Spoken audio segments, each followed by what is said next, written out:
Okay.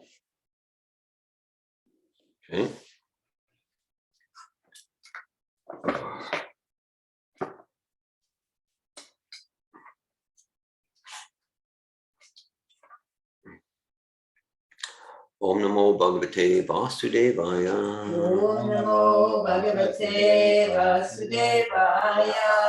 Om Namo Bhagavate Vasudevaya. Om Namo Bhagavate Vasudevaya. Om Namo Bhagavate Vasudevaya. Om Namo Bhagavate Vasudevaya. We're reading Srimad Bhagavatam, Canto 3, Chapter 1, text 9, and it's January 9th, 2022. Noyanam namaskri chandaram chaivanavotamam devim saraswatim vyasam tatojam udiriat. Before reciting the Srimad Bhagavatam, which is the very means of conquest, one should first offer respectful obeisance unto the personality of Godhead Narayan, to Narayan Rishi, the supermost human being, to Mother Saraswati, the goddess of learning, and to Srila Vyasadeva, the author. Nasta prayeshu bhadreshu nityam bhagavata sevaya bhagavat ritamashloke bhakti bhavati naistiki. So text 9 of chapter 1 of Canto 3. Yada cha parta prahita sabhayam jagat guru yani jagada krishna na tani pumsam amrita ayanani Raja Uru Mene Kshata Punyalesha Yata Chaparta Prahita Sabayam Jagat Guru Yani Jagada Krishna Natani Pumsam Amritayanani Rajo Rumene Kshata Punyalesha Yada Chaparta Prahita Sabayam Jagat Guruyani Jagada Krishna Natani Pumsam Amritayanani Rajo Rumene Kshata Punyalesha Yada Chaparta Prahita Sabayam Jagat Guruyani Jagada Krishna Natani Pumsam Amritayanani Rajo Rumene Kshata Punyalesha.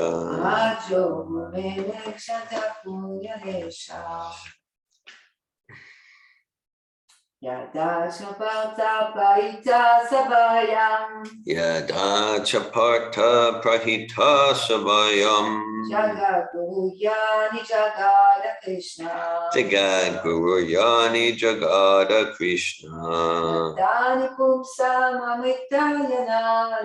Natani Pumsam Amritayanani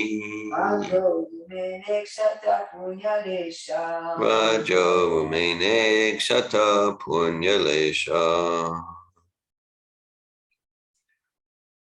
Would someone online like to recite?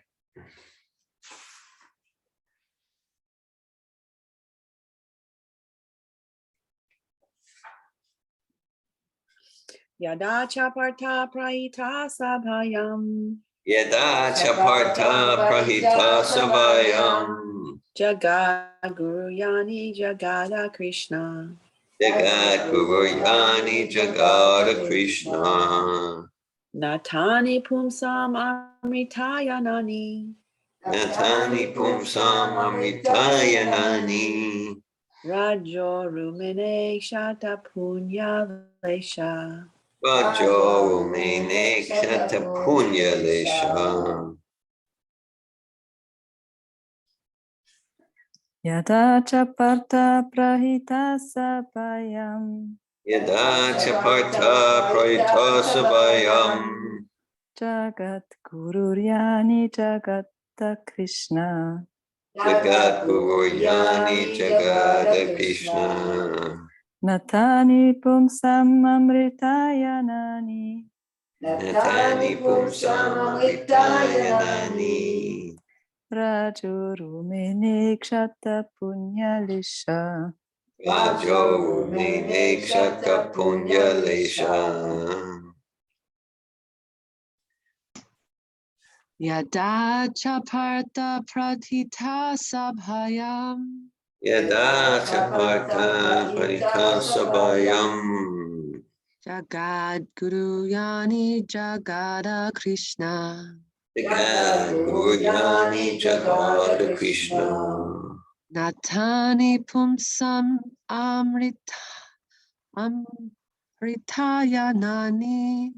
Natani Pumsam Amritayanani. Ragoru Mene Chatta Punya Leshaha. Rajo Mene Kshata Punya Lesha.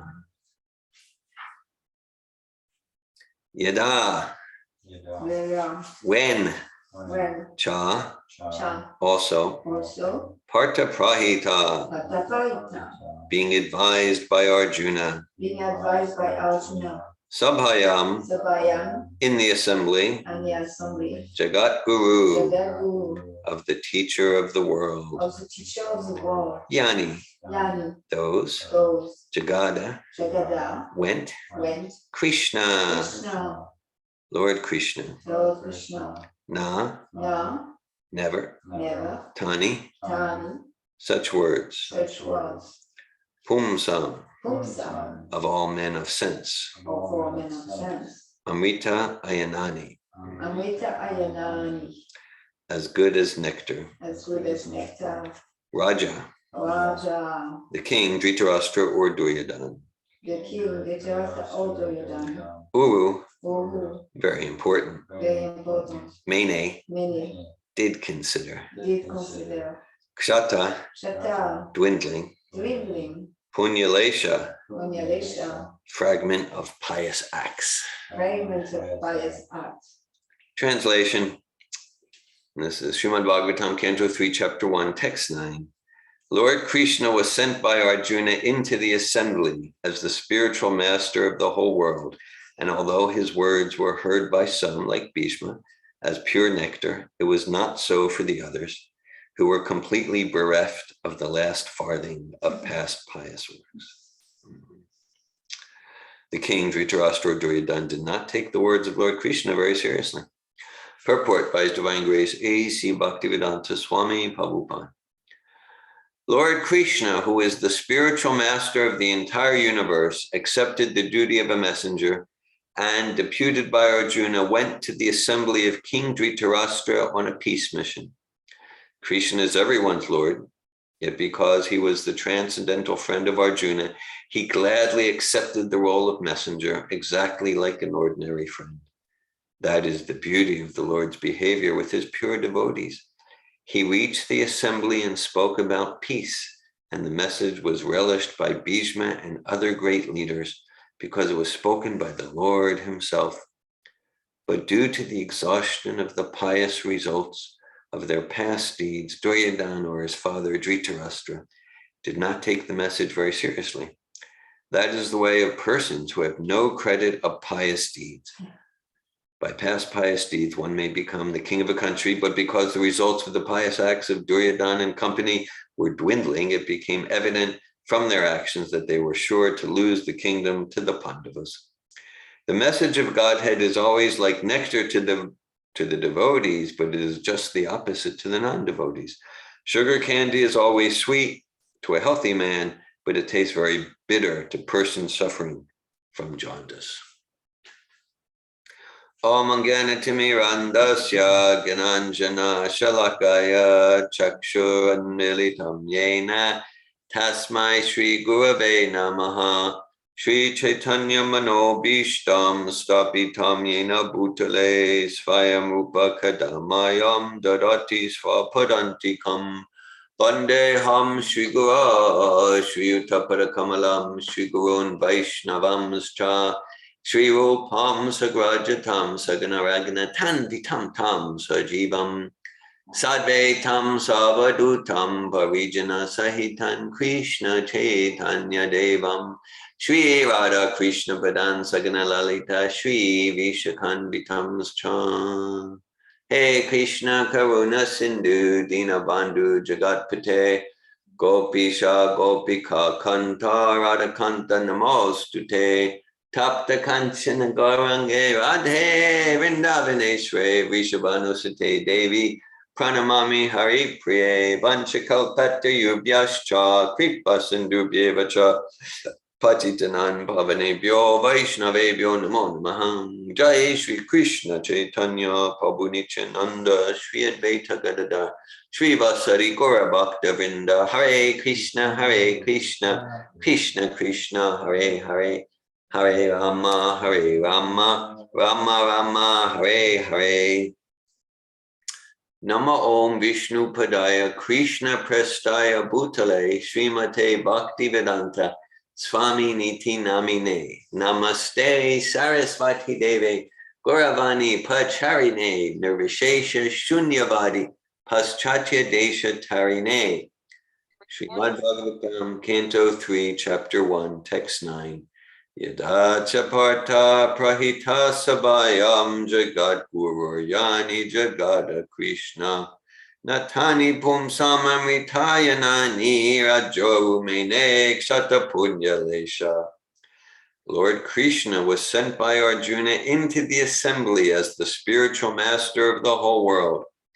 And although his words were heard by some, like Bhishma, as pure nectar, it was not so for others, who were completely bereft of the last farthing of past pious works. The king, Dhritarashtra or Duryodhana, did not take the words of Lord Krishna very seriously. Hare Krishna, welcome.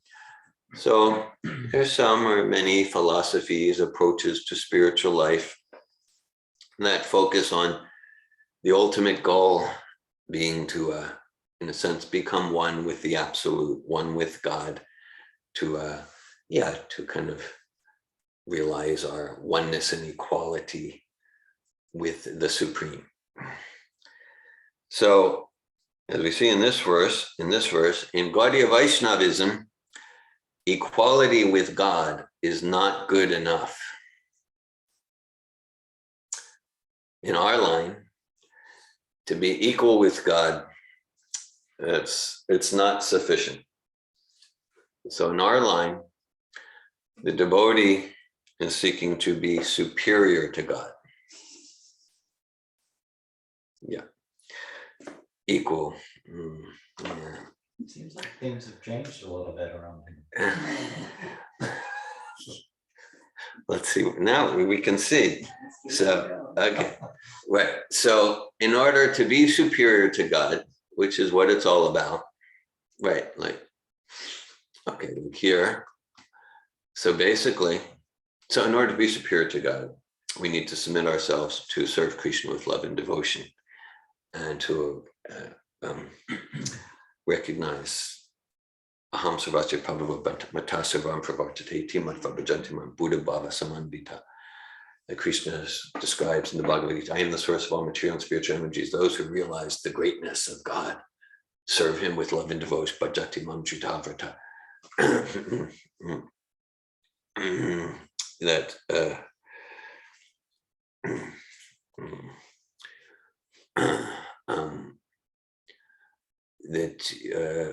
yet to realize the greatness.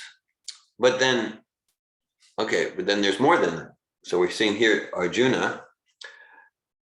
So basically, Lord Krishna, who's the spiritual master of the entire universe, source of all creation, source of all material inspiration, So he accepted the duty of messenger. Basically, he became the servant of Arjuna, driving his chariot. Arjuna saying, go here, go there.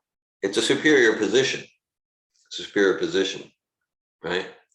Or with Yashoda, Nanda Maharaj, right? So Krishna's their son. Krishna's their son. Okay, fetch this, do, and or the gopi Srimati Radharani, right? So they're Krishna is controlled by them. So the example is there. So let's say there could be a very important, high positioned person, and maybe he has hundreds of employees in his organization, and maybe he meets with business in a formal sense. He has different relationships. Prabhupada tells the story that there was some big governor, maybe political leader or business leader, who controlled thousands of people. Then someone wanted to see him, and the secretary said, "He's busy. You can't see him now. He's busy. Wait." So he's in the waiting room for a while. And then I guess maybe the secretary wasn't looking, and then the person who was waiting to see him peeked in the door, and you could see that the big governor or general or CEO, he was playing horsey for his little son, and his little son was, go here, go there, now make it sound like a horse, like that. Okay, so this relationship with the son, where he was inferior, he's playing the role of horsey. This relationship is far more dear to him than the formal relationships or the relationship where I boss you around to do this, do that. Okay. So we don't want to imitate that. We don't want to imitate that. But we do want to see, like, for personalities like Arjuna,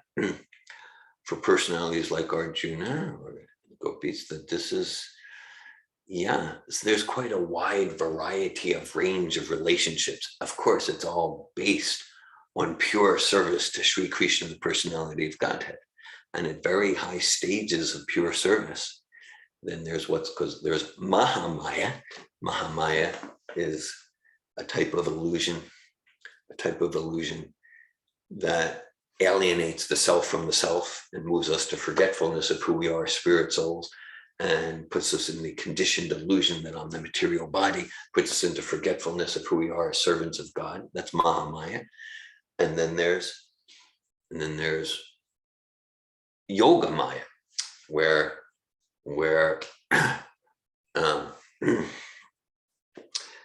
the devotee actually forgets the greatness of Krishna, thinks, oh, Krishna is my little son, Krishna is my friend, he's my chariot driver, like that. And so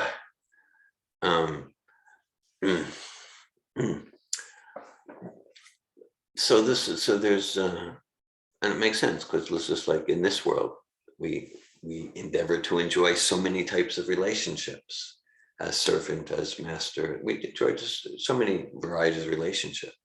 So that comes from the Supreme Personality of Godhead. He's also inclined. He's the source. He's the source of all rasas. He's the source of all rasas. He's the source of enjoyment of all sorts of relationships. So the material world is the shadow perverted, distorted form of that. Okay. So quite the variety. And this is where, in this line of Gaudiya Vaishnavism through the six Goswamis, Srila Prabhupada, that's why Prabhupada often, Canto 7 is entitled The Science of God. So it's like there's more of an expansive science of God, the science of the Supreme Person, the science of the source of everything, the science of the Absolute, than is found everything anywhere else. At least, I mean, and there's not even a close comparison, right? I mean, in other places, we can get the oneness, which is a valid understanding of God, the oneness of all energies. We can get like, God is the great, Allah, the great one, like that. And kind of like that servant relationship, but as far as this rich variety of relationships. And it makes sense. We're looking for a rich variety of relationships of so many sorts. Friendship and romance and adventure. And we like fighting and competition. And yeah, so that springs from the Supreme Personality of Godhead. And there's information about that. There's processes to come to realize about the variety of relationships available with the Absolute. It makes sense that we don't need to give anything up when we become pure devotees of the Supreme. But no, we realize everything in its fullness and completeness.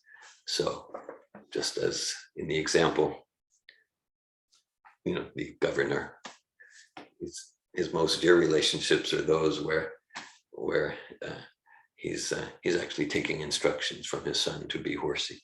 So Krishna is so much appreciating Arjuna giving him instructions. Here, instructions to go into the assembly. And this briefly describes from Mahabharata. Krishna came to Duryodhana, that whole assembly. He showed a form of the universal form. There's more than one form of the universal form. And so, and then here in the verse and purport, Shukadev Goswami and Prabhupada described that. So Krishna said, yeah, you wanna give the Pandavas, as Malini you were describing as, give them 5 villages. Duryodhana responded, you won't get as much land as can fit under the head of a pin. So Krishna is going. So this is where we can see, like, Bhagavad Gita really is a book of peace. If we see the Mahabharata, that Krishna and the Pandavas, they really went, they could be criticized of how much they extended themselves for peace, right? Like you're trying too hard there. They really extended themselves. Okay, so Prabhupada writes, Krishna is everyone's Lord, yet because he was the transcendental friend of Arjuna, he gladly accepted the role of messenger exactly like an ordinary friend. That is the beauty of the Lord's behavior with his pure devotees. He reached the assembly and spoke about peace, and the message was relished by Bhishma and other great leaders because it was spoken by the Lord himself. But due to the exhaustion of the pious results of their past deeds, Duryodhana, or his father, Dhritarashtra, did not take the message very seriously. Okay, so, and it's described like Dhritarashtra, he knew who Krishna was. Duryodhana had a sense, but it's just too much bewilderment, too much attachment to the lust, the anger, the greed. I'm reminded of a verse right at the beginning of the first chapter of the second canto of Srimad Bhagavatam. Deyapacha Kalatradish Vapi Tesham Pramato Nidanam Pashan Api na Pashyati.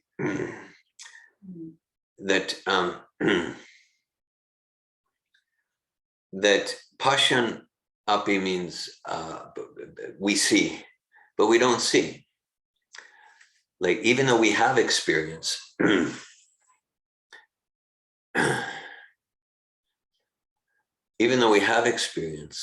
we don't get it.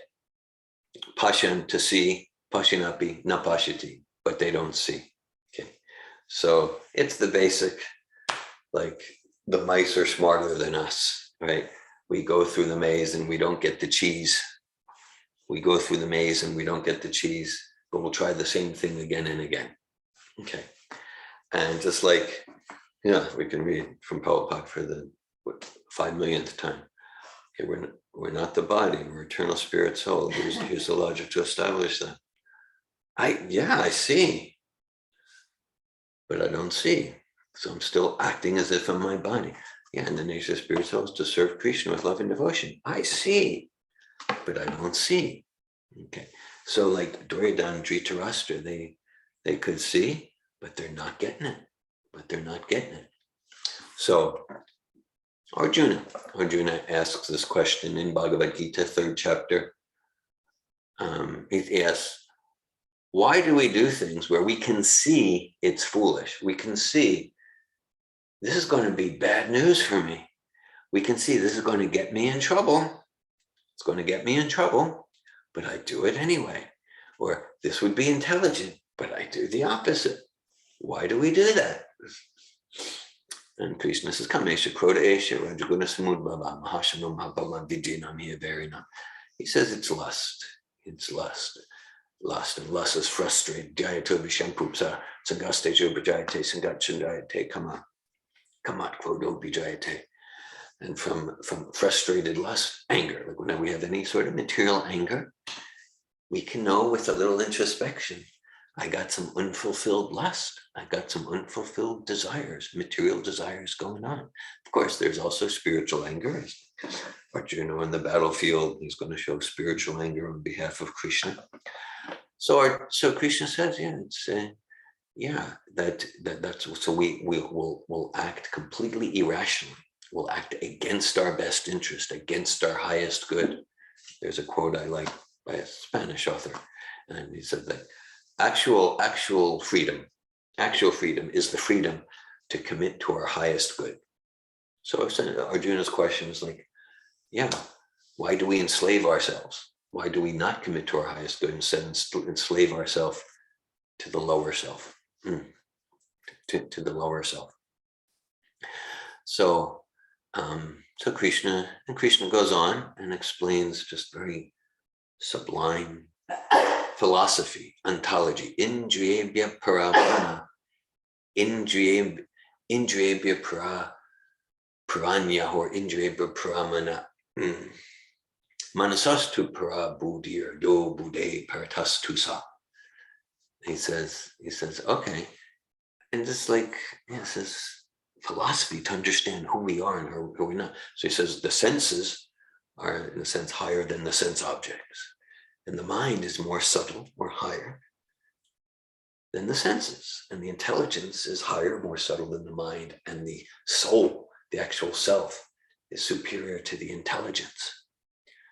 Okay, so even just that one verse from Krishna, 4 lines, 32 syllables, in a sense, 2 lines in Sanskrit.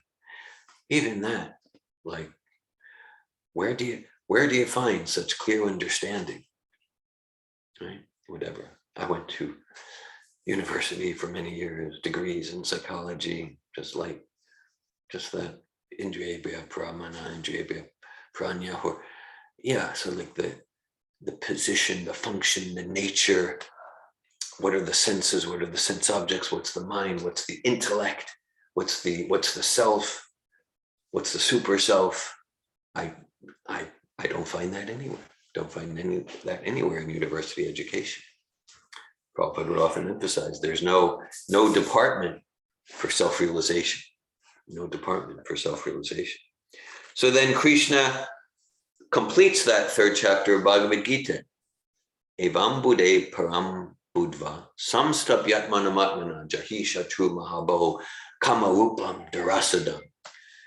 He says, okay, Arjuna, so if we want to grow ourselves bigger than this lust, this irrational pushing and pulling, which is rooted in a sense, envy of the Supreme Personality of Godhead, control the lower self with the higher self by spiritual intelligence. And in this way, yes. And in this way, we'll conquer over that insatiable enemy known as lust, material desire. So control the lower self with the higher self. So that's the principle. That's the principle.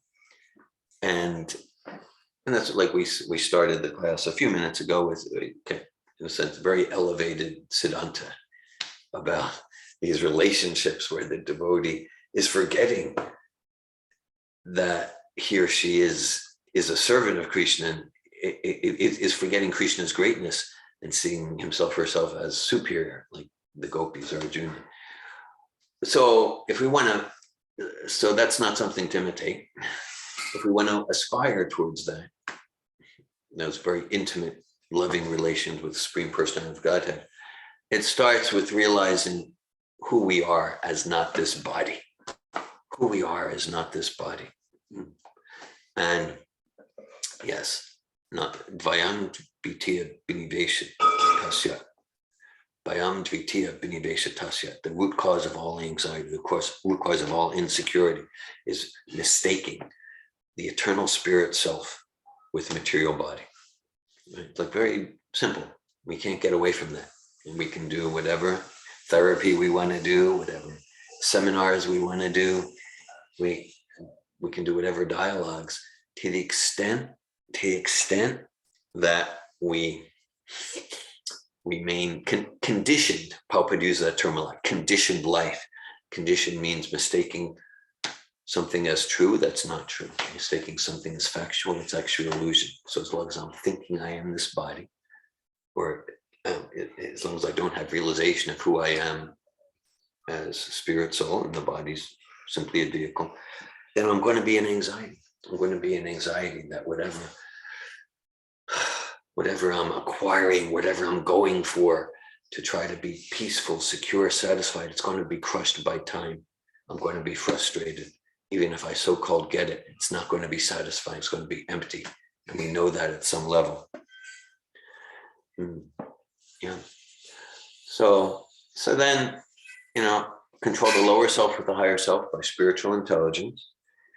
And then, like we talk about Prabhupada as our current and direct link to Sri Krishna's disciplic succession. Sri Krishna's parampara means he gives us, for us, a practical process to discipline ourselves, a practical process to discipline ourselves in order to gradually realize more and more each day, or at least each year of our life, who I am as that blissful spirit soul. And what's the natural activities of the soul when we're not in condition. Not conditioned life means I realize the truth. Jivara Srupa Oi Krishnera Nityanas Krishnera Tatasta Shakti Beta Prakash. I'm a Jiva spirit soul. I'm a servant of Krishna. I'm a servant of Krishna. I'm one with Krishna in a sense, and different. One with and different. Okay, just as the sun rays are one with the sun, and there's also differences. The sun rays are not exactly like the sun, but they're not completely different either. Similarly, as spirit souls, we're not exactly like God, but we're not completely different. We're also Sach Chidananda, eternally full of bliss and knowledge. And right now that Sach Chidananda is covered by the material modes of nature.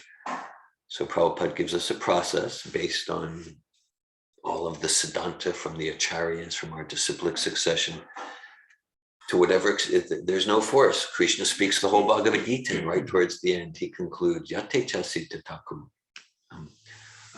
Vimrisheta asheshena yate chasita taku. And then he concludes, do as you wish to do, Arjuna. Krishna, he's caring, he's not apathetic, he's not saying, I don't care what you do. He wants Arjuna to choose wisely.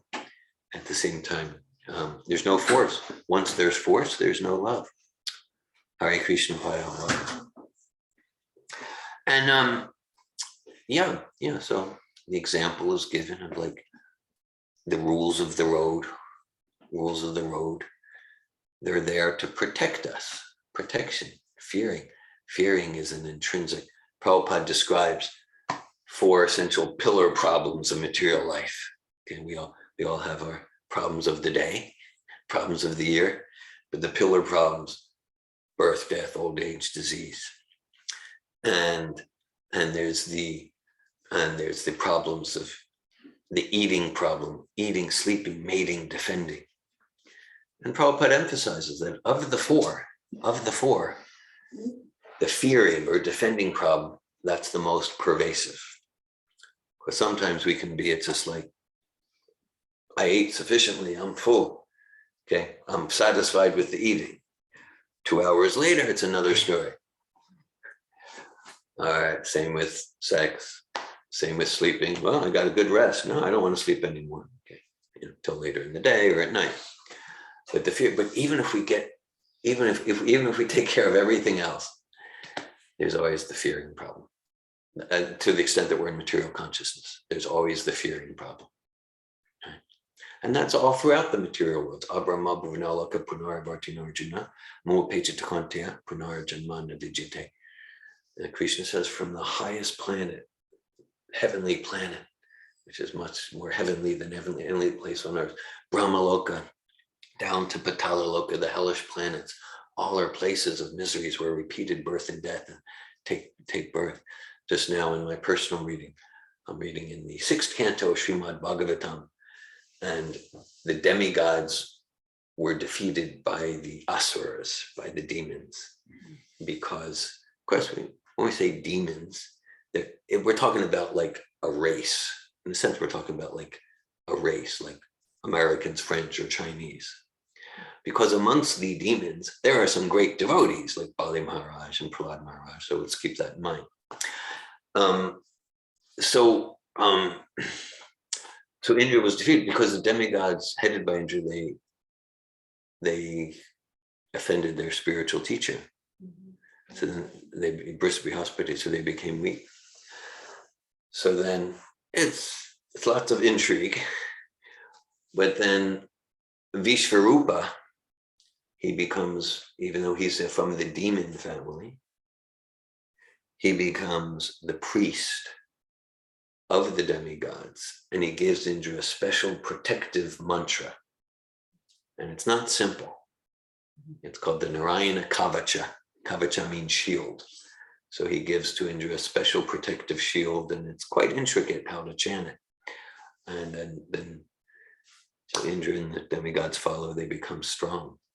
So meaning, like, even in those higher planets, there's fearing. There's fearing. So to whatever extent we choose to embrace the process, like the rules of the road, right? We're not hopefully cursing the rules of the road. Like, I don't know, I'm glad to follow, drive on the right side here in America. Stop at a red light. Okay. And yeah, there's these rules, and those rules support me to achieve my goal. So to the extent that our goal is to become free from fear, self-realized, connected with our original joyful nature, developing love of God, then here's rules of the road to the extent we choose to follow. If someone says, I have a different process, I hope it's going well for you. Okay, like this is an authentic, authorized, powerful process that works. If spiritual realization is our goal, purification of heart is our goal. Okay, so this, from anyone can latch on to it. If there's nothing speculative here, it's tried, true, tested. It's a sure thing. And then, yeah, and we can all, I can see myself in Dhritarashtra and Duryodhana. I get it. Yeah, dear Govinda, everything you're saying, I see it. But then, how come I still resist? So, all right. Okay, so let's see. Then, okay, the verse and purport speaks about like pious results, kind of like Duryodhana and Dhritarashtra. They had some good karma that's diminishing. Good karmas. And anyone with some opulence, whether it's powerful position, fame, wealth, physical attractiveness, the capacity to do austerity, strength, anyone with opulence, it means like they or we earned it.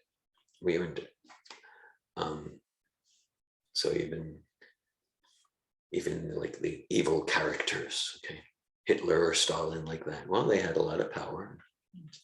Hiranyakashipu and had a lot of power, okay, because he did a lot of austerity.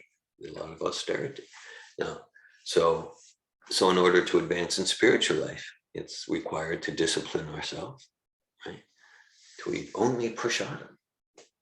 What a terrible austerity. Mm-hmm. Yeah, sometimes I would say the austerity is chanting, dancing, and feasting. Come on.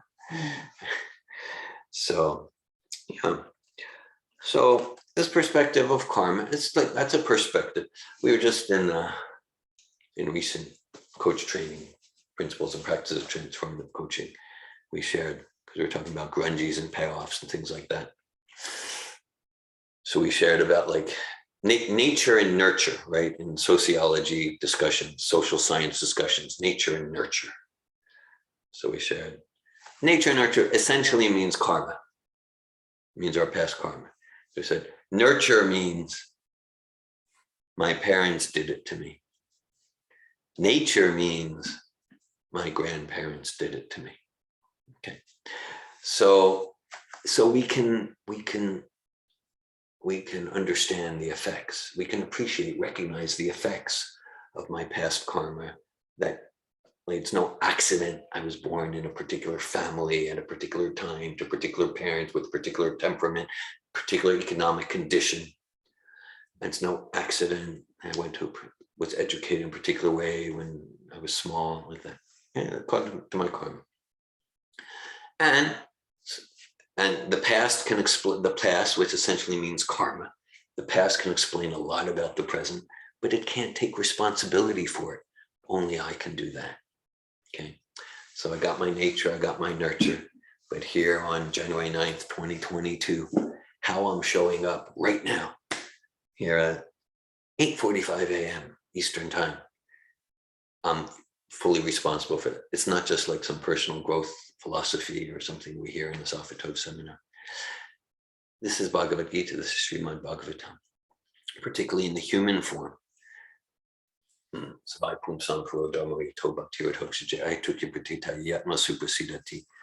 We get to choose our bliss. We get to choose devotional service at any moment, whatever the context. Yeah, devotional service, it cannot be limited by anything material, any pandemic, any economic condition. And the good news about that is that's our bliss. That's the bliss of the soul, to choose to serve the Supreme Personality of Godhead. Maybe love and devotion is a bit far away, but at least with enthusiasm. Love and devotion feels far away, but with enthusiasm, we can serve Prabhupada's mission today. Nothing can get in the way of that if we choose. So that's very encouraging, and that's stronger than karma, right? Karma can be destroyed. Karma can be destroyed.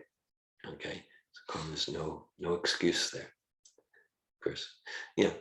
So in the forward of the second edition of Relationships at Work, it's written by Peter Burwash, and he describes that at some point in his life, he met a spiritual teacher who was Bhaktivedanta Swami in Mayapur, India, maybe 76 or 77. He met a spiritual teacher who told him the two most important things he ever heard. One, spiritual life begins when you understand the law of karma. Because I'll give a purport to that. Until we understand the law of karma, it means we're playing victim. Understand the law of karma means, the misconception, the myth is karma invites a sort of victimy, it's my karma sort of approach to life. Just the opposite is true. Karma is a stance of 100% radical responsibility for my experience of life. That's emotional responsibility, and for the circumstances of my life. And so the once we truly understand and accept karma, then we get to stop complaining and enthusiastically be responsible and engage in the actual life of the soul without entanglement in the material context, which is essentially a mirror of our karma. And the second thing, one, spiritual life begins when you understand the law of karma. Two, don't be angry at the instrument of your karma. Otherwise, so it's one thing, we might use anger for a purposeful purpose, and that's by choice. But if getting angry at the instrument of our karma, like in a reactive rajas tamas way, then I'm entangling myself more and more. You perpetrate on me, I'll hurt you, and I'll hurt you back, and then just we'll do this species. Maybe we'll be dogs and cats fighting in the next life, like that. Okay, so this control the lower self with the higher self by spiritual intelligence. We talked about the rules of the road. So some basic guidelines, 4 regulative principles. There's things to stay away from if we want to progress on this path of the science of self-realization. And, and there are things we're encouraged to do to increase. Okay. And things to stay away from, to eat only prasad, which is, as the Prabhupada said, we're not a vegetarian movement, we're prasadarians. We only consume that which has been offered to Sri Krishna. And then naturally, that's the highest ecology, that's the highest environmentalism. And staying away from, we're already in so much illusion, so staying away from drugs and illicit sexual activity and activities like gambling that will just increase the greed and like that, and stay away from that stuff. And to, and we can see that, like, in all genuine spiritual religious traditions, literatures, those things are regulated. Regulated means it's not good. It's best to just give it up. Whereas like something like chanting the names of God, right? You don't see like, well, do that maximum once a week on Tuesdays, but no, something like chanting the names of God, studying spiritual literature filled with transcendental, transformational vibration, just increase this as much as possible. Hare Krishna. Thanks for your presence. Thanks for your attention. Srimad Bhagavatam, Canto 3, Chapter 1, Text 9. Yadacha partha prahita savayam jagat guru yani jagada Krishna natani pumsam amritayanani rajo rumene kshata punyalesha.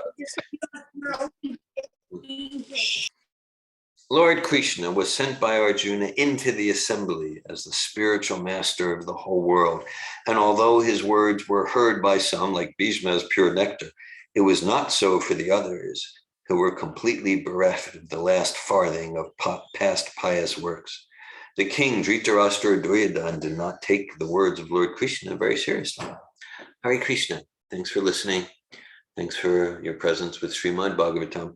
I welcome at this time any comments, realizations, or questions.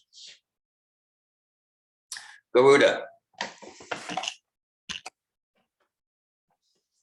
Hare Krishna. Hare Krishna. Thank you for the class today. I was thinking about like this variety of relationships. Yeah. And, like coming from like my Christian background, like seeing like not like a lot of variety. It's more just like my life is to serve God and to share the relationship of God with other people. So I'm looking at that, and then looking at like, the varieties of relationships that we talked about this morning. Yeah. And I'm thinking like, as a jiva soul, and I'm in the material world, I feel like it would be like for me personally, and I'm just kind of wondering, like, is it even realistic to think that someone, that a conditioned soul could move themselves to a level where Krishna is like serving them in some context? It almost seems like kind of like a trap of like, you could get really lost in some delusional like state of being or something. Yeah. Like it's to me, I feel like it's safe to just be like, okay, I'm just to like, if I could embody in my life, like I'm a servant to Krishna, and like, let me just like, and I'm serving Srila Prabhupada in that context. Let me just stay there, and hopefully like I'll have some like great outcome with that, like to like bring myself to like, entertain this idea of, or even go into the spiritual world. That seems like such a huge endeavor for me personally at where I'm at in my life. I feel like if I could just like see myself day to day living in the context of like, I'm remembering Krishna, I'm serving Srila Prabhupada in his mission, and I'm a servant. If I could just like really experience myself like living in that like context, to me it feels like that would be like this huge achievement in my life. So I'm just feeling like, maybe it's different for each individual, and it's up to, I guess my question is, is it up to each individual to really like connect with what they want? If they want to go back to the spiritual world and they set that goal for themselves, or they want to be a cowherd boy playing with Krishna, that's their goal. Or, you know, it's like, it seems like there's so many different like goals one could have. And I'm kind of wondering, is there like a safe, like, is there a safe and sure, like, context one could put themselves in to move forward with the position that they're in?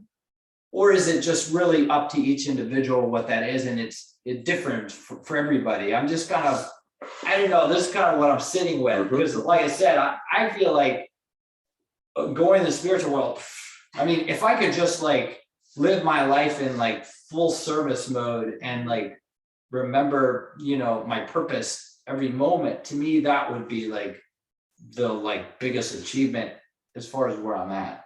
So anyway, I guess that's kind of what I'm thinking about, you know. Yeah, so I don't do you have anything to kind of comment or share about that? Thanks for expressing. Thank you, Guru Prabhu. Yeah. So what you express, you answered your question. You responded very nicely from my point of view. That what you express, that is the safe, sheltered place. What you expressed, it's completely aligned with Prabhupada's mood. Completely aligned with what we sing every morning. Chakudan dilo ye janme janme Prabhu say. Okay. My spiritual master opened my eyes with transcendental knowledge. Dibigan Vide Progashita. Janme Janme Prabhu say.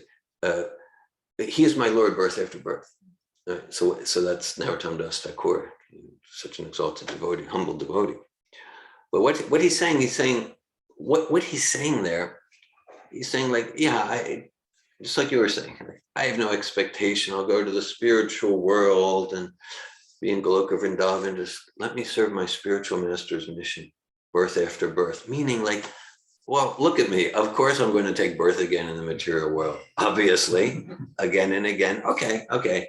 Let me just serve my spiritual master's mission. That's a wonderful move. I'll just following on your inspiration. Lord Chaitanya Shikshastakam, right? Lord Chaitanya left 8 written verses. So the second verse, Najanam Nasundrim Kavitamba Jagadisha Kamaye Mama Janmani Sri Bhavata Bhaktir Hetu Kitvai. So Mama Janmani Sri Bhavata Bhaktir Hetu Kitvai. So he's saying like, I don't want wealth, I don't want women, I don't want followers. Just let me serve you, Janmani, birth after birth. So again, he's not, I'm going to go to the spiritual world, back to Godhead, Goloka Vrindavan, Vaikuntha planets. I want to be this relationship. Just again, the consciousness is, of course, I'm so full of materials. Obviously, I'm going to be taking birth again and again. Fine. Let me just serve you wherever I'm born, whatever planetary system. Srila Prabhupada in his, I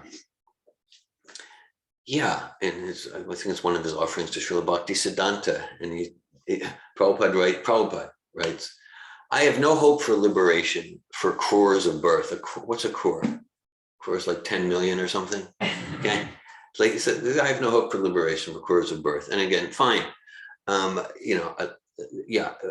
just let me serve your mission. That is my goal. Just let me serve your mission. So that's wonderful mentality, completely supported by Srila Prabhupada, by our acharyas. How can I follow Prabhupada and serve his mission today more than yesterday, and tomorrow more than today? Yes. Then at the same time, as far as other things, we don't want to ignore that they exist. Like, okay, if we hear a verse like this, and Prabhupada's purport, Prabhupada is talking about Lord Krishna, Arjuna is such an exalted devotee that Krishna is following his instructions. So it's there, we don't want to ignore it. And then kind of, you might say, the irony is the way to approach that is by, in a sense, forgetting about it and just how can I serve Prabhupada? How can I chant more attentively today? How can I be more rigorous in following Bhakti Yoga today and serve Prabhupada's mission? And yeah. And of course, you nicely express there's a risk, the danger of jumping over, like jumping over to like more esoteric relationships while I'm still caught in the body. That's called sahaja. It's called sahaja. One who's like kind of pretending more advanced than they are. Prabhupada describes extreme forms of that. Like there'll be those who they'll even dress up as Radha and Krishna and imitate the dancing of Radha and Krishna. Then afterwards, after the big dance, they'll be smoking a bidi, which is a cigarette, either tobacco or marijuana or something like that. So that makes a farce. Like it's not like funny. It just like it makes like this tragic farce of this most sublime and sacred process. So yeah, thanks for sharing. Malini? I just wanted to add to what you said, that bring oneself to be controlling Krishna. My understanding is that doesn't exist. It's not even part of the philosophy anywhere. Like bring oneself to be the controller of Krishna. It doesn't exist. And what does exist is the spirit soul have a relationship with Krishna of service. And the spirit soul in the conditioned state focus on serving. And maybe revealed, serve me in that way, serve me in that way, serve me in that way. And maybe revealed even in the conditioned state how to serve. And then the conditioned soul always relationship is service. And in continuing the service, then the spirit soul on a liberated level is going to be more and more revealed in his service. And maybe his service is going to be the mother of, those are like the mother of Krishna, Yashoda and Nanda Maharaj is not even available in a sense, it's their eternal associate of the Lord, but the service is going to be revealed. So even like a friendship either in Dwarka, like Arjuna, or a friendship in Vrindavan as a coward boy, the mood of the spirit soul is in service. And then the mood of the spirit soul in service is going to be in service in that form that satisfied the Lord in a very unique way. So that mood of service is never lost. It's just happened that some service, and even in our conditioned state, are putting Krishna under our control. But I haven't seen anywhere a part of the philosophy elevating myself to the position where I'm in control of Krishna. It's not part of the consciousness of the spirit soul realizing themselves as devotee of the Lord and servant of the Lord. It's just not part of that consciousness, ever. Yeah, the spirit soul is always in service, and a pastime with Krishna might be, giving Krishna some direction and Krishna following that direction, but it's still service. Yeah. Thanks for that. Thank you, Malini. Thank you, Anandini and Paramatma. Hare Krishna. Hare Krishna. Paramatma is in the background. So I appreciate your class and the sharings. And I was actually thinking while listening to Garuda that isn't it that in a sense Krishna is serving us all the time, even if we're unconscious, like as Paramatma, he's hearing our desires and arranging things so that our desires are fulfilled. So in a way, Krishna is always serving us and like hearing our desires. And I was wondering, is it like I don't know what it's like to be Arjuna and have Krishna as a charioteer. I don't know about that consciousness, but I was thinking that like when I'm not aware, unconscious, and Paramatma is arranging things, so my desires are fulfilled. I'm in a sense out of integrity, because I'm not coming from a service mood. And yeah, I'm not sure how to formulate my question. Do you? Okay, yeah. Well, just I appreciate what you shared. Yeah, Krishna is always in service to us. He's always in service. This material world, this material body, this is Krishna's compassion. This is Krishna's service to us. We are conditioned souls. We chose to forget who we are as servants of Krishna. So Krishna is giving this whole material creation, yes, to fulfill material desires, and to give us a chance for, let's call it spiritual rehabilitation. And the whole material existence, Krishna, through Super Soul, through Paramatma, Super Soul in the heart, and Suridam Sarvabhutanam, Krishna is our best friend, always giving us wise guidance. And material life means we're ignoring it. We're ignoring it. But yeah, this body is meant to be a vehicle to achieve self-realization and to achieve our original bliss and service to Krishna. So Krishna, yes, Krishna is always in service to his devotees. No, more than that. Krishna is in service to all living entities, the spirit soul in the blade of grass, the spirit soul in the squirrel body, to each of us. Krishna is in service to all his devotees, because all spirit souls are devotees. It's not action. Yeah. So Krishna is in service to us all the time. And yeah, and to the extent that we're not realizing that, to the extent that we're stubbornly forgetting that, then then we're just ignoring the help of our best friend. We're ignoring the help of our best friend.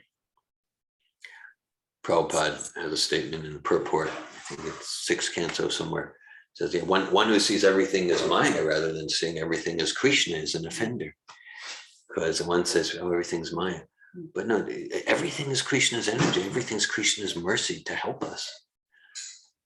But if we're not seeing the connection of everything, including this body, including our relationships, including the vehicles, the house, if we're not seeing the relationship of everything with Krishna and how that's meant to inspire us in devotional service, then it means I'm in Maya. My consciousness is in Maya. The consciousness that I am is in Maya. So I appreciate your sharing. I'm not sure if I responded to your question, but that's what came to me so far. Yeah, I got an insight that the difference, I was thinking, well, what is the difference? So Krishna is serving us and we're serving him, whether we're conscious of it or not. And hearing your response, I get, yeah, the difference is love. Love, yeah. Whether we're doing it by choice, just like in one sense, everyone's serving the government. Right, we're doing it voluntarily by following the laws, and then we're free to do whatever we want, but we won't go on vacation. Or if we not follow laws, we're still going to serve the government through a system, through a department called prison, the corrections department. So we're still going to follow the government. Krishna says in the 4th chapter of Bhagavad Gita, Ye yata mam prapadyante tam sateva bhajamina mama vartmanu vartante manusha partasarvasha. Krishna says everyone's following my path. Everyone's following my path, and I'm reciprocating with them. But are we voluntarily following the path that gives pleasure to Krishna and that is our highest good? And even if we don't, we're going to follow through the prison system. That's also a path set up by Krishna called the world of Maya. So Krishna says everyone's following my path. Everyone's serving me in some way or other. Yes. Thank you, Anandini. Thank you. And I also want to share that I appreciate this point of focusing on service to the spiritual master Srila Prabhupada, and not do I want to stay in the material world or the spiritual world. Like I think about that a lot, and I think, oh no, take birth again, this misery, no.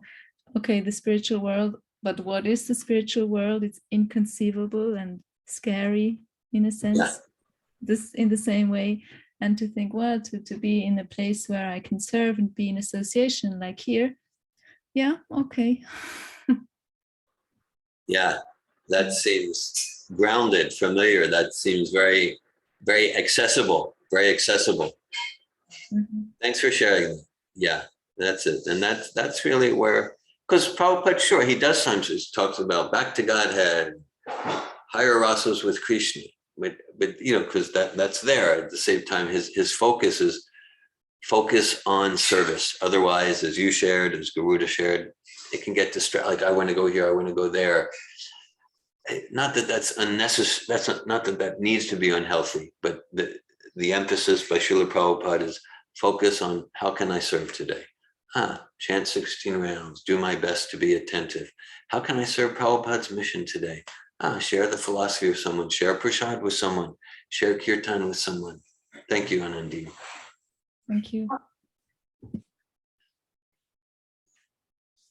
Yeah. It seems that, you know, like everywhere in Srila Prabhupada's books, he shows the goal, and Krishna shows the goal. Krishna's, in a sense, his reason for coming, having his pastime on earth is to show us like what kind of relationship he has with devotees and intimacy of the connection and different humor of relationship. So it's all the purpose, as it is explained, it is to Krishna want to show us what's in the spiritual world, and so we want to be attracted by that. But that, I think there's a distinction between being attracted and putting our minds there. In like in we want to meditate like the Dhammadarastaka may that vision always be manifesting in my mind. So we want, and then on the other side, the way to get there, serving the spiritual master, and not even thinking of I want to go there in the sense, as long as we want there. Like 1 hour of the class is like, as long as we want to go back to Godhead, that means what we are saying really, I'm tired of suffering here, let me get out of here. So it's really a desire for liberation often. Because the devotee doesn't have a desire for liberation, he doesn't have a desire even to hear Paramatma or be in a connection with Paramatma. The only desire is to remember the Lord, always remember chanting his glories, and hearing about the Lord all the time. Thanks for that, Malini. Thanks for that. Yes, right. So for sure, in Prabhupada's teachings, we have so many descriptions of the Loka Vrindavan, of those intimate relationships. And it is, so let us absorb ourselves there and let that move us to deep grounded enthusiasm to serve our spiritual master today. Damayanti. Hi, Hare Krishna. Hey. Thank you for the class. I just wanted to express that I do find it necessary to know about the spiritual world. Like I feel like I need it. I need to know like the end goal. Otherwise, where are we going and what is the point? So I just want to express there is a necessity. And I'm very grateful for the detailed descriptions and the stories and it's like, I think it's satisfying. I know other religions, sometimes Christians who are practicing Bhakti Yoga, following Srila Prabhupada, they also experience like gratitude to switch to these voluminous, stories and pastimes and details. Like the book, The Nectar of Devotion, and describing all the relationships, like there's so much intimacy and detail and personality. Like I really feel that's like very satisfying and for me necessary, and I'm grateful. That's all. Thanks for sharing. Yes, thanks for sharing, Damayanti. Yes. Prabhupada gives us so many descriptions. Our line through the 6 Goswamis, Lord Chaitanya, Vyasadeva, the whole Krishna book. Yeah. So thanks for sharing your gratitude and inspiration. Hare Krishna. Hi all. Thank you for class. Hare Krishna. Again, grateful to be here. It's just a different, I appreciate the mood of being in person. And I'm appreciating this line in the canto of, because I wanted to share a little bit of where I'm at right now. But the line of the message of Godhead is always like nectar to the devotees, but is just the opposite to the non-devotees. Like in the past week, I think a part of me has been maybe a little bit in the question, like, why is this sweet to me? Because my mom said something to me. You know, my mom, you know, she listens to like Osho, and she really resonates with Osho. That's sweet to her. Yes. Which, you know, I respect where she's at. And she said something because she also has come to Krishna, you know, to classes. And she said to me, she's like, don't chant all day. You know, and I heard her and I understood she's coming from a different perspective than I am. Yeah. And you know, I heard where she was at, and I told her, I was like, you know, thank you for your feedback. Yes. And for me, like, don't stop me from doing something that supports my spiritual process. Yeah. And, you know, for me, if yes, I'm chanting, and I shared with her, I was like, for me, I don't think you understand what it gives to me. So let me share, like, you know, when I'm chanting, it's for me to connect to Krishna, even if it's all day. I don't chant all day. I'm still endeavoring to chant, you know, 2 rounds every day. You're coming closer and closer to all day. Yes. As your life goes on. Yeah, I mean, I do my best to at least think of Krishna all day. And maybe I'm not chanting every day or all day, but so it was just an interesting conversation to have with her. And then also just part of this is like, it's in my mind, it's like, okay, well, why? Yeah. Maybe there is no why. Maybe it's just, not maybe, but it is my karma for this to be sweet. Sweet, yeah. And so then, you know, I think there's a part of it still a little bit in the process sometimes. Yes. Because I see other people, and you know, I do my best not to compare, but I see other people and what they find sweet, and you know, I'm just kind of like, well, I don't find that sweet. I just don't. I don't get like ETs and like, okay, that kind of thing. So I'm just in that, but I'm that line, you resonate with you. Saw yourself in that line. Yes. Thanks for that. I guess my one question would be is, do you have any, like, how can I better serve to be less distracted? I mean, maybe I'm answering my question by the question, but like, to be less distracted about what other people think or what other people are doing, like, how can I serve Krishna better? Well, Hare Krishna. Well, that's the question of a devotee. Right? Yeah, so that line, the message of Godhead is always like nectar to the devotees. So yeah, I think you did respond to your question, because like maybe 2 years ago, 4 years ago, you maybe would have been a lot more influenced by your mother's statement. Now it's like, thank you for caring enough about me to be honest, Mom. And I'm going to continue to aspire to remember Krishna all the time. You know, I'm not doing it very well, but that's my aspiration. Yeah. So I appreciate what you got from that sentence from Srila Prabhupada's purport, and that's it. And that's why oftentimes we hear from those who are naturally inclined towards bhakti, kind of like they sound like, maybe like for a long time, or they always felt like I never quite fit in, you know, like that. Like that. And that's why it's like, the association of genuine devotees, very sweet, very sweet. And I would say, in one sense, like the attraction to bhakti, it is, well, you could say it's like Krishna karma in a sense. But then this attraction, it's like it's the original attraction of the soul. That's why Prabhupada says this Hare Krishna Maha Mantra. It's not an artificial imposition on the mind. It's the original consciousness of the self. That's why it's like, it feels like, oh, this is sweet. This is going home.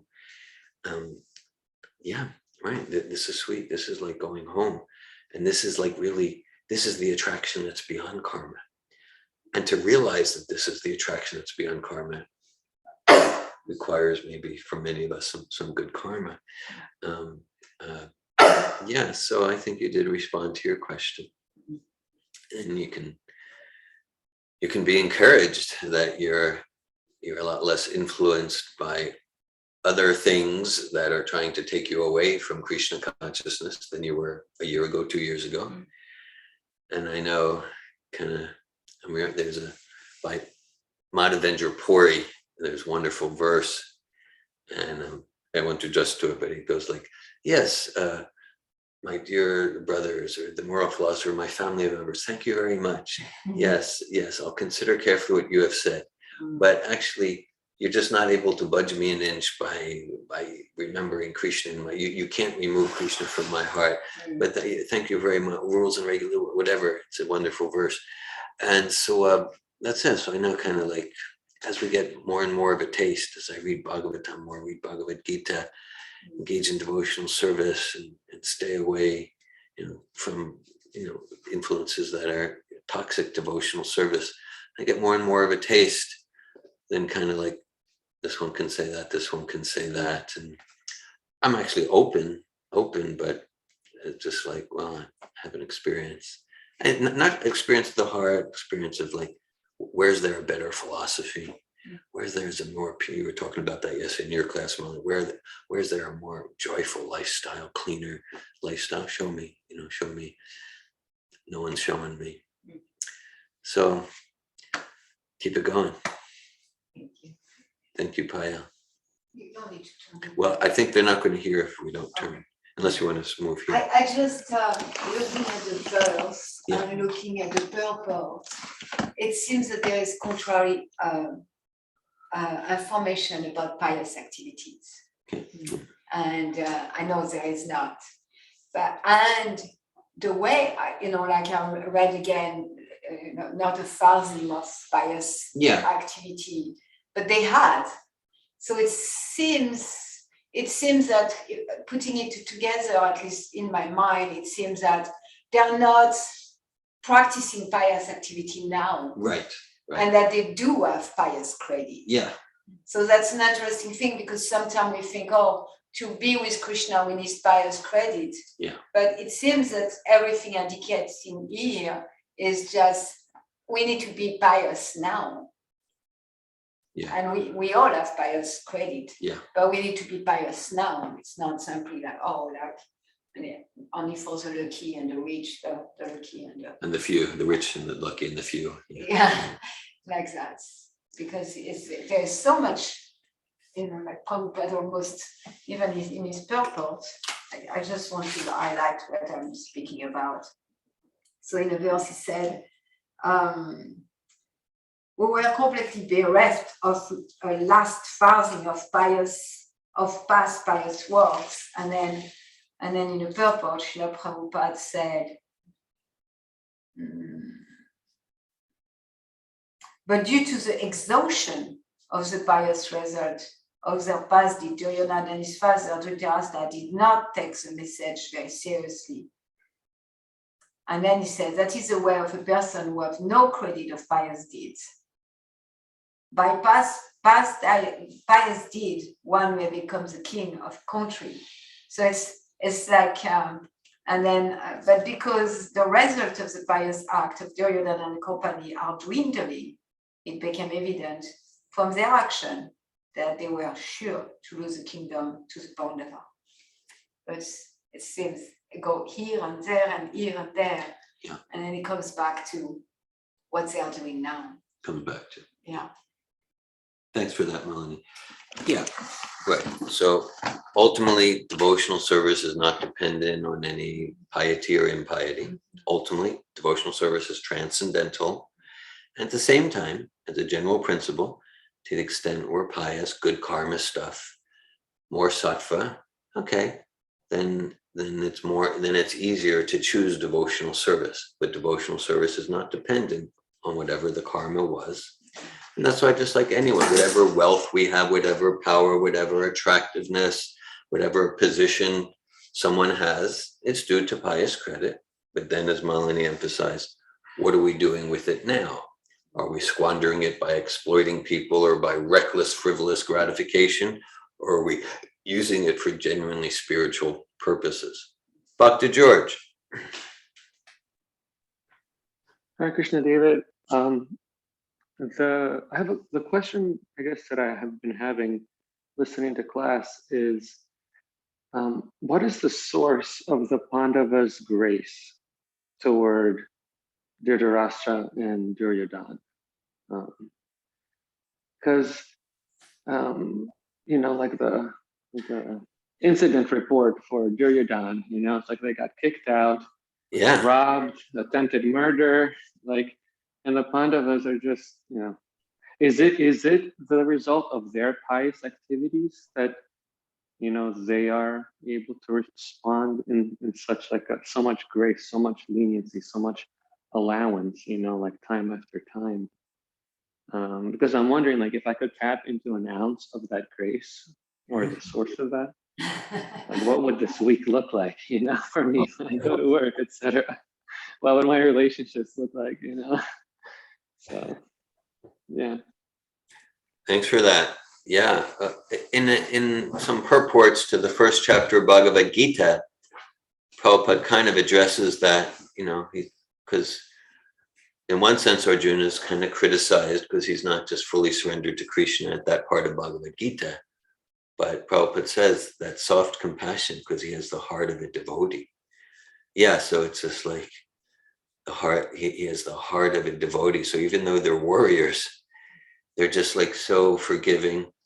I mean, Arjuna and Yudhisthira particularly, Bhima not so much, but okay. But Arjuna and Yudhisthira, they're just so forgiving that it's a devotional heart, soft-hearted compassion, and just seeing oh yeah, Tatenu Kampam, I probably did something worse. Right, there's the story where Dronacharya, who was the guru of Duryodhana and Yudhisthira, he asked Duryodhana to go into town and find someone greater than himself. And Yudhisthira's stretch was go into town and find someone lower than yourself. So they both came back and they admitted failure. So Duryodhana, he would say, yeah, well, I found someone who had this quality and that strength and this, but actually couldn't compare to me. And Yudhisthira would find people with faults and shortcomings, terrible faults and shortcomings, but he would see but I'm much lower than them because of this and that. So they both were failures. So yeah, and that's what Payal's comment was in the purport, there's the devotional heart and there's the opposite. So yeah, I appreciate where you're going with that, George, because what the Pandavas went through, yesterday, Malin, you talked about what Draupadi went through. So she's a Pandava. So what the 5 Pandavas, what Queen Kunti went through, it's inconceivable. And they're just continuing with humble tolerance, until in a sense, Krishna demands, and now it's time to fight. So yeah, it's an inconceivable saintly forgiveness and soft-heartedness. Thank you, George. Hare Krishna. Garuda. Hare Krishna. Yeah, I'm appreciating this direction and acknowledgement that George brought up about the Pandavas, consciousness and how they responded to this, so much persecution, and then thinking about my own experience in my life with, there's a lot of individuals in the Bible growing up, they were persecuted in so many ways, and yet they were just still stayed focused and with their relationship with God and Job. Yeah, it's just, and I'm thinking about my own life where I'm not I don't really have that mood or attitude. I'm more I feel yeah, and I'm just kind of wondering is it what we acknowledged earlier that Krishna is serving us all the time, this material world, this prison, this opportunity for us to remember who we are, like just being in that remembering like Krishna is behind everything. I'm just kind of wondering if that's could be part of the Pandavas like consciousness as well. Like whatever I'm going through, Krishna is sanctioning this. So it's for me and to go through this experience, whether it's my past karma, current karma, or anything. So I'm just kind of wondering if because I guess for myself, I'm trying to like, how do because I seem to have this overall like theme in my life where these like really heavy like experiences just from my childhood, I can look at my childhood all the way up through my teenage years and my younger adult, and then up to current today. It's like, my mom's going through really health issues, my sister and Damayanti currently, and it's just like, I went through my own health. So it's like, it feels like I can like get like kind of lost in all this like heaviness. And I'm not really like, I'm just wondering if I'm like seeing like, oh, this is like, Krishna is like serving me through all his experiences. It's not, so I'm just that's kind of what I'm kind of looking at, like what are the qualities, like George mentioned, what are the qualities of these individuals, like the Pandavas going through this experience? What is the qualities that they're embodying or they're connected to, or the consciousness that they have to where they're, could go through more persecution in the future, and they still like stay in that, kind of place of just being connected and feeling like Krishna is, hand is serving me in this context. I guess that's kind of. Yeah, I appreciate you bringing that. That's really the one in front of the zeros. So this amazing compassion, it's exactly as you say. It's because they're completely connected with Krishna and trusting Krishna's doing something here, and it's all out of compassion, although apparently it's painful. There's a verse in the Bhagavatam, Yasyasti Bhaktir Bhagavati Kinchana Sarver Gunes Tatra Samasate Sura Harava Bhaktase Kutuma Gunam Noratena Sati Davato Bahi, which describes that if one has so-called good qualities, compassion, forgiveness, tolerance, but it's not connected with devotion, with devotion, then it's going to be hollow. Like, I'm going to try to have the compassion of Arjuna, the soft heartedness. If it's not connected with devotion to Krishna, it's going to be external. It's going to be relatively superfluous. So like that inconceivable depth and richness of the sublime qualities, that can only come from genuine, not false, not pretentious, but genuine devotional heart towards the Supreme Personality of Godhead. So that's the source.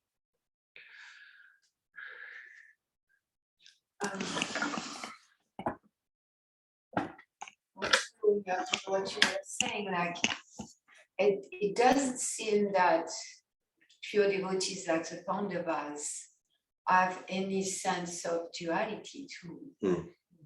Like I think our suffering is so connected with seeing in terms of duality, heat and cold, happiness, distress, good and bad. This is a good experience, this is a bad experience, like that. And it doesn't seem that they enter that kind of duality in the way they respond to life situation. It's all devotional oneness. Devotional acceptance, oneness, seeing with oneness. Thanks for that, Melanie. Non-dual approach to life. Vete Bhadra Bhadra Jnana Sabu Manordharm. Lord Chaitanya says this idea of good and bad in the material sense, it's all a mistake, it's all illusion. So the Pandavas are situated in the absolute oneness, like absolute oneness. I mean, there's variety, but all the variety just inspires me to see Krishna's hand behind everything. Whether from an external point of view, I'd say it's too hot, it's too cold, it's just right. I'm insulted, I'm honored, and it's all absolutely good because it's bringing me closer to Krishna. And Queen Kunti, in her prayer, we finished a few weeks ago, we finished in our group readings of prayer of Queen Kunti. She prayed that let those calamity come again and again, because when those calamity come, then we can see you, Krishna. And there is nothing better in life than seeing you, Krishna. So it's even like they are in oneness, stepping out of, duality, but even more so embracing those situations that intensified the relationship with Krishna. Thank you, Melanie. Srimad Bhagavatam ki. Jai. Srila Prabhupada ki. Jai. Hare Krishna Mahamantra ki jai. Thank you all for your presence.